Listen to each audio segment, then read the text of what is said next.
Hello students, आज हम पढ़ेंगे फोटो इलेक्ट्रिक इफेक्ट के बारे में। Photo electric effect H hertz नाम के साइंटिस्ट ने 1887 में दिया था। पहले इसे हम समझ लेते हैं, फिर इसका डेफिनेशन जानेंगे। जब फोटो इलेक्ट्रिक इफेक्ट में ये होता है कि कोई भी मेटेलिक सरफेस पे अगर कोई लाइट इंसिडेंट करती है या कोई रेडिएशन आता है तो वहाँ से इलेक्ट्रॉन्स रिलीज होता है। इलेक्ट्रॉन्स या फिर इलेक्ट्रिक करंट भी इसे कह सकते हैं। तो इसी फिनोमिना को हम बोलते हैं फोटो इलेक्ट्रिक इफेक्ट।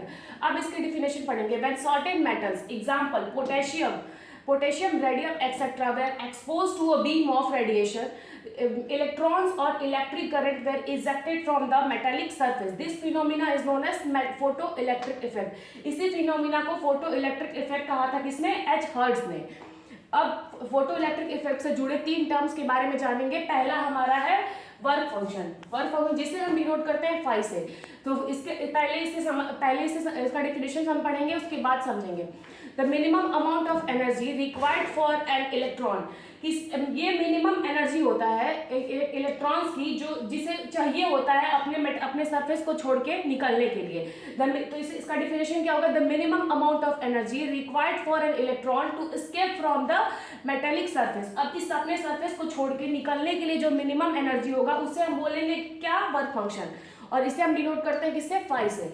अब जैसे कि हम इसे समझेंगे, जैसे हमारा कोई एटम हुआ और इस यहाँ पे हमारा इलेक्ट्रॉन है, तो जो न्यूक्लियस से फोर्स ऑफ अट्रैक्शन, न्यूक्लियस और इलेक्ट्रॉन के बीच में फोर्स ऑफ अट्रैक्शन होगा। अपने न्यूक्लियस से भी इसे फोर्स ऑफ अट्रैक्शन होगा और दूसरे बगल के एटम से भी इसे फोर्स ऑफ अट्रैक्शन फील होगा।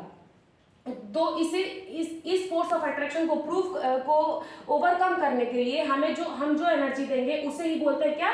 Work function. तो फाई हमारा क्या होगा? Phi is equal to h nu 0। ये हमारा वर्क फंक्शन का फॉर्मूला है। और आगे पढ़ेंगे हम जिसमें न्यू जो हमारा वो थ्रेशोल्ड फ्रीक्वेंसी। अब थ्रेशोल्ड फ्रीक्वेंसी क्या होता है? थ्रेशोल्ड फ्रीक्वेंसी हम न्यू 0 से डिनोट करते हैं। एच हमारा प्लैंक्स कांस्टेंट है। अब पढ़ेंगे थ्रेशोल्ड फ्रीक्वेंसी क्या होता है। The minimum frequency of incident radiation, इस लाइट की minimum frequency, the minimum frequency of incident radiation below which the photo electric effect emission is not possible. जिसके इस लाइट की मिनिमम फ्रीक्वेंसी जिसके नीचे फोटो इलेक्ट्रिक इफेक्ट पॉसिबल नहीं है उसे हम बोलेंगे क्या?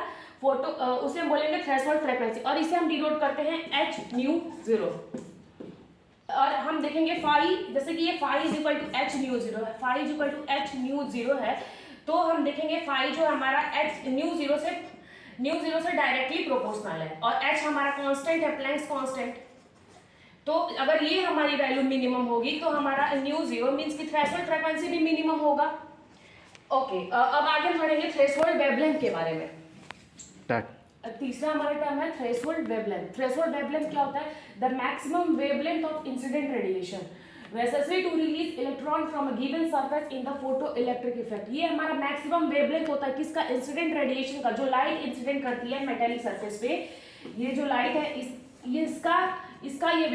इसका मैक्सिमम वेवलेंथ जो रेडिएशन का जो इंसिडेंट लाइट होती है उसका मैक्सिमम वेवलेंथ जो कि जरूरी होता है इलेक्ट्रॉन्स को अपना सरफेस छोड़ के जाने के लिए। तो ये इसकी बात कर रहे हैं, इसके रेडिएशन की। तो इसे हम डिनोट करते हैं लैम्डा 0 से।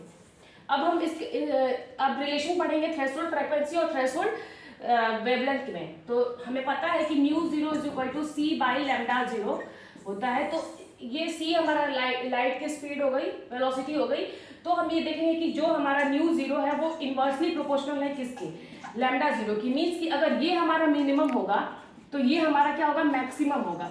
तो हम मिनिमम फ्रीक्वेंसी थ्रेशोल्ड फ्रीक्वेंसी की बात कर रहे थे और यहाँ पे ऑटोमेटिकली थ्रेशोल्ड वेवलेंथ मैक्सिमम आ गया।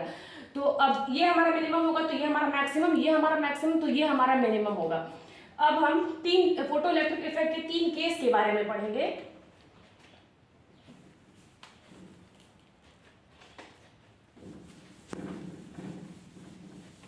फोटो इलेक्ट्रिक के 3 केस के बारे में पढ़ेंगे। पहला केस हमारा हो गया जो हमारे तीनों केस होंगे उसमें पहला केस हमारा होगा जिसमें मेटेलिक सरफेस पे लाइट जो इंसिडेंट हो रही है, मींस की जो एनर्जी है ये ई इंसिडेंट से डिनोट करेंगे। ये इसकी वैल्यू हमारी किससे? वर्क फंक्शन से कम होगी।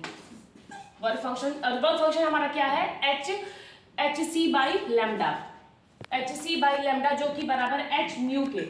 तो इसकी वैल्यू हमारे इससे कम होगी, मीन्स कि जो इंसिडेंट लाइट है work function energy, incident energy है जो मेटल सरफेस पे इमिट हो रही है उसकी, वो वर्क फंक्शन से उसकी एनर्जी कम होगी। तो यहाँ पे हमारा क्या होगा, ये कम है तो ये हमारा मिनिमम एनर्जी था, तो यहाँ पे क्या होगा, यहाँ पे फोटो इलेक्ट्रिक इफेक्ट ऑब्जर्व नहीं होगा। तो ये इस केस में फोटो इलेक्ट्रिक इफेक्ट नहीं होता है, नॉट ऑब्जर्व्ड। अब हम दूसरे केस के बारे में पढ़ेंगे जिसमें हमारी जो ई इंसिडेंट की वैल्यू है वो बराबर है किसके, वर्क फंक्शन के बराबर, और work function is equal to h C by lambda is equal to h nu. तो इसमें हमारा ये जो बराबर है, तो जो जितनी हम एनर्जी से जितनी हमारी एनर्जी होगी वो मिनिमम मतलब कि वर्क फंक्शन के बराबर हो जाएगी। तो इलेक्ट्रॉन्स तो इमिट होंगे बट वो सरफेस पे ही आएंगे, और इसके पास हमारी जो काइनेटिक एनर्जी है उसकी वैल्यू 0 होगी। यहाँ पे फोटो इलेक्ट्रिक इफेक्ट पॉसिबल है, photo electric effect is possible, but kinetic energy कितनी होगी, यहाँ पे 0 होगी। काइनेटिक क्यों, क्योंकि जितनी हमारी एनर्जी है वो तो वर्क फंक्शन के बराबर हो जा रही है, कोई एनर्जी हमारे पास बच नहीं रही है कि इलेक्ट्रॉन्स अपना सरफेस छोड़ के जाए। इसमें इलेक्ट्रॉन्स बस अपने मेटेलिक सरफेस के ऊपर आ जाते हैं। अब तीसरे केस में क्या होता है, जो हमारी ई इंसिडेंट होती है वो उसकी वैल्यू इसकी वैल्यू वर्क फंक्शन से ज्यादा होती है। तो इस केस में हमारा क्या होता है, यहां से हम इलेक्ट्रॉन यहां से इजेक्ट होते हैं और वो बाहर जाते हैं। इसकी वैल्यू जितनी चाहिए वर्क फंक्शन के बराबर होगी तो वो मेटेलिक सरफेस पे आएंगे, और फिर जितनी वैल्यू बच जाएगी वो हमारी काइनेटिक एनर्जी के फॉर्म में रह जाती है। तो काइनेटिक एनर्जी होगा तो मीन्स कि इलेक्ट्रॉन मूव होंगे, वो बाहर जाएंगे। तो यहाँ पे क्या होता है हमारा कि फोटो इलेक्ट्रिक इफेक्ट तो होता ही है, photo electric effect is possible with non zero kinetic energy, non zero kinetic energy. यहाँ पे काइनेटिक एनर्जी की वैल्यू 0 के बराबर नहीं होती, इसमें काइनेटिक एनर्जी की वैल्यू 0 के बराबर होती है। इसमें फोटो इलेक्ट्रिक इफेक्ट होता है और इसमें हमारा कोई फोटो इलेक्ट्रिक इफेक्ट नहीं होता है। पिछले तीनों केसेस में देखा कि जो ई इंसिडेंट है वो दो चीजों पर डिपेंड करता है, एक तो वर्क फंक्शन और दूसरा हमारा काइनेटिक एनर्जी। वर्क फंक्शन चाहिए होता है हमें इलेक्ट्रॉन इमिट कराने के लिए, और वेलोसिटी के लिए काइनेटिक एनर्जी। तो हमें पता है वर्क फंक्शन क्या होता है, एच सी बाई लैम्डा, और kinetic energy 1/2 mv square, 1/2 mv square. तो इसके हेल्प से with the help of conservation of energy Einstein ने एक इक्वेशन दिया था, E incident is equal to phi plus kinetic energy. Means की जितनी एनर्जी होगी वो इसके सम के बराबर होगी, मीन्स की फाई प्लस काइनेटिक एनर्जी के सम के बराबर।